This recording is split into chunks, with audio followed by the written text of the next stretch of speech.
এই মিলি নামের মেয়েটিকে তার বস ফ্রিজ রুমে বন্ধ করে চলে যায়, যেখানে তাপমাত্রা -18 ডিগ্রি। মিলি বারবার দরজায় ধাক্কা দিতে থাকে, কিন্তু কেউ তাকে সাহায্য করার জন্য আসে না।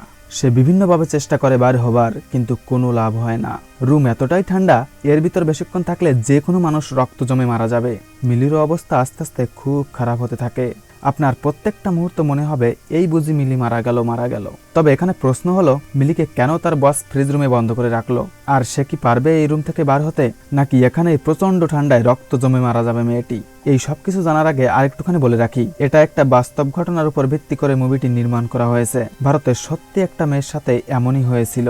তাই আর কথা না বাড়িয়ে চলে যায় মূল পর্বে। ছেলেটার নাম সামির, এটা মিলির বয়ফ্রেন্ড। আজই তার দিল্লিতে একটা চাকরি হয়েছে। এই খবরটা মিলিকে দিলে সে খুব খুশি হয় আর বলে, চলো আজ আমরা দেখা করি। তারা একসাথে কিছু সময় কাটানোর পর বাসার দিকে যাচ্ছিল। হঠাৎ তাদের পুলিশ হেলমেট না থাকায় থামতে বলে, আর ডপ টেস্ট করে দেখে মদ পান করছিল। তাই তাদের ওই রাতেই থানায় নিয়ে যায়। মিলির এতে খুব খারাপ লাগে, কারণ অনেক আগে থেকেই সামিরকে মদ পান করতে নিষেধ করে। এখন এসব তার বাবা জানতে পারলে মিলির উপর খুব রাগারাগি করবে, কারণ মিলি খুব ভালো একটি মেয়ে। তাই তার বাবা তাকে খুব ভালোবাসে, সাথে বিশ্বাসও করে। যাই হোক, পুলিশ তাদের থানায় নিয়ে গিয়ে মেয়ের বাবাকে কল করে এনে বলে, আপনার মেয়ে মদখোর ছেলেদের সাথে ঘুরে বেড়ায়, কোনো খোঁজ খবর নেন না নাকি? ছেড়ে দিয়ে রাখছেন মেয়েকে? এসব কথা শুনে মিলির বাবার বুকের ভিতর খুব চোট লাগে, কারণ তিনি মিলিকে খুব বিশ্বাস করতেন। বাসায় এসে বাবা মিলির সাথে কোনো কথা বলছে না। তাই মিলি মনমরা হয়ে পরের দিন কাজে চলে যায়। সেখানে সামির তাকে বারবার কল দিচ্ছে, কিন্তু মিলি রিসিভ করছে না, কারণ তার জন্যই আজ এত কিছু হলো।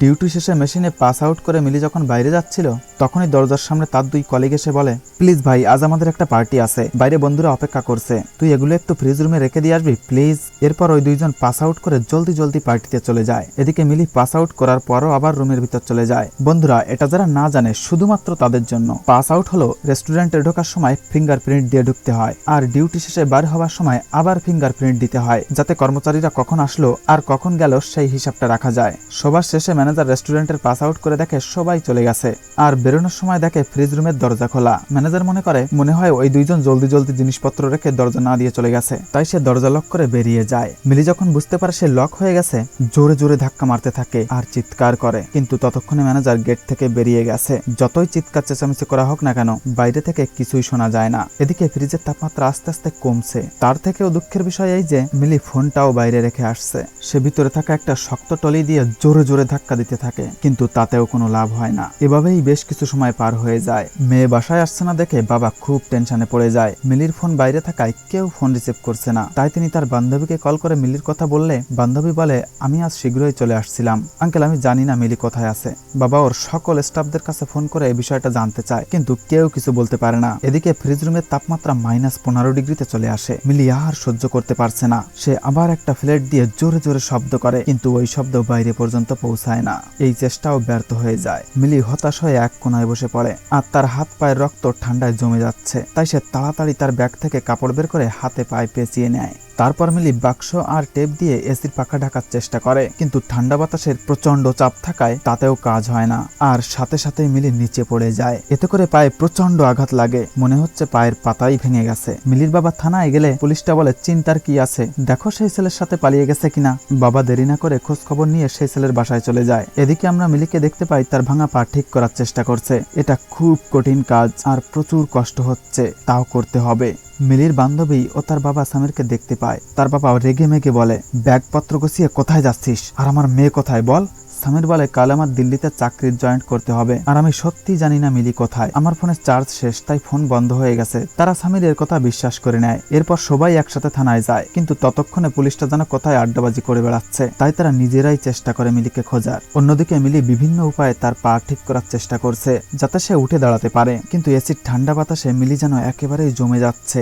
সে একটা রড দিয়ে আবার এসির পাখা বন্ধ করার চেষ্টা করে, কিন্তু কোনো কিছুতেই কাজ হয় না। উল্টে সে আরো হাতে ব্যথা পায়। সামিররা মিলি যেতে পারে এমন সব জায়গায় খোঁজ খবর নিতে থাকে, কিন্তু কেউ তার কথা বলতে পারে না। এভাবেই কিছুক্ষণ খোঁজাখুঁজির পর তারা আবার পুলিশ স্টেশনে চলে যায়, কিন্তু শয়তান পুলিশটা সামিরকেই ক্রিমিনাল ভাবে। সাথে সাথে ওকে মারধর করতে শুরু করে আর বলে, তোর মতন ছেলেদের আমার চেনা আছে, সত্যি করে বল মিলিকে কোথায় লুকিয়ে রাখছিস। তখনই সেখানে সিনিয়র অফিসার চলে আসে, আর সমস্ত ঘটনা শুনে শয়তান পুলিশটাকে সবার সামনে খুব অপমান করে, আর শীঘ্রই মিলির ফোনের লোকেশন চেক করতে পাঠায় আর বলে লোকেশন পাওয়া মাত্রই আমাকে জানাতে। সবাই ওখানে দেরি না করে আবার চলে যায় মিলিকে খুঁজতে। এদিকে মিলি কি যেন খুঁজতে খুঁজতে একটা গ্যাস লাইট পেয়ে যায় আর ওখান থেকে কিছু কাগজপত্র পুড়িয়ে নিজেকে গরম করতে থাকে। এবার যেন তার একটু ভালো লাগছে, কিন্তু এই ভালো লাগা বেশিক্ষণ থাকে না। আগুনের কারণে রুমে প্রচন্ড পরিমাণে ধোঁয়া হচ্ছে, নিঃশ্বাস নিতেও কষ্ট হচ্ছে মিলির। তাই সে শেষ পর্যন্ত বাধ্য হয় আগুনটাও নেভাতে। আস্তে আস্তে যত সময় যাচ্ছে মিলির অবস্থা যেন ততই খারাপ হয়ে আসছে।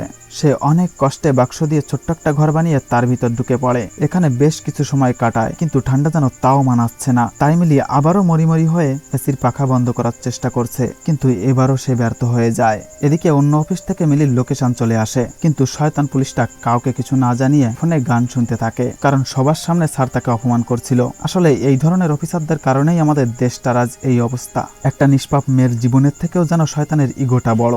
মনে হচ্ছে হাতের কাছে পেলে ঠাস করে দুটো চড় মারতাম। এদিকে মিলির অবস্থা আরো খারাপ হয়ে যাচ্ছে। সে ঠান্ডা আর সহ্য করতে পারছে না, তাই কোনো রকমে সারা গায়ে প্লাস্টিক পেঁচিয়ে নেয় আর এসির পাখার দিকে বিভিন্ন খাবারের প্যাকেট ছুটতে থাকে যাতে পাখা বন্ধ করা যায়। অন্যদিকে সামির চলে যায় মিলির সেই সহকর্মীদের কাছে। সেখান থেকে জানতে পারে মিলি ফ্রিজ রুমে গেছিল। সামিরের মনে সন্দেহ হয়, তাহলে মিলি ফ্রিজ রুমে আটকে যায়নি তো? সে ওখানে আর দেরি না করে খুব জোরে বাইক চালিয়ে রেস্টুরেন্টের দিকে আসতে থাকে, কিন্তু হঠাৎ তার অ্যাক্সিডেন্ট হয়ে যায়। থানায় আমরা দেখতে পাই শয়তান পুলিশটার সাথে একটা ভালো পুলিশও আছে। তিনি সুযোগ বুঝে লুকিয়ে লুকিয়ে মিলির লোকেশন সিনিয়র স্যারকে সেন্ড করে দেয়। স্যার দেরি না করে সাথে সাথেই রেস্টুরেন্টের দিকে চলে যায়, কিন্তু রেস্টুরেন্টের দরজা বন্ধ। ম্যানেজারের আসতে 10 থেকে 15 মিনিট সময় লাগবে, তাই মার্কেটের আশেপাশে এই সমস্ত জায়গায় খুঁজতে থাকে তারা। এদিকে অনেক কষ্টে সামিরও সেখানে পৌঁছে যায়। সাথে সাথেই ম্যানেজার চলে আসে। যত শীঘ্রই সম্ভব দরজা খুলে সবাই ফ্রিজ রুমে চলে যায়। সেখানে গিয়ে সবাই মনে করে মিলি বোধহয় আর বেঁচে নেই। তার বাবা তাকে জড়িয়ে ধরে খুব কান্না করতে থাকে। হঠাৎ তখনই মিলি হাত নাড়ায়, তাই এক মুহূর্ত সময় নষ্ট না করে তাকে হসপিটালে নেওয়া হয়। কিছুক্ষণ পরেই ডাক্তার মিলির বাবাকে বলে, আপনার মেয়ে সাধারণ পোশাকে -15 ডিগ্রি তাপমাত্রায় যেভাবে বেঁচে আছে, অন্য কোনো মানুষ হলে হয়তো মারাই যেত। তবে চিন্তা করবেন না, মিলির শরীর এখন বিপদমুক্ত। এদিকে পুলিশ ম্যানেজারকে বলে যত তাড়াতাড়ি সম্ভব ফ্রিজ রুমে এলার্ম লাগাতে, না হলে লাইসেন্স ক্যান্সেল করে দেব। ম্যানেজার বলে ঠিক আছে স্যার, ঠিক আছে। আর এখানেই গল্প শেষ হয়ে যায়। বন্ধুরা, গল্পটি কেমন লাগলো অবশ্যই কমেন্ট করে জানাবেন। আর যদি একটুও ভালো লাগে দয়া করে আমার এই নতুন চ্যানেলটিকে একটা লাইক ও সাবস্ক্রাইব করে দিয়ে যাবেন। ধন্যবাদ।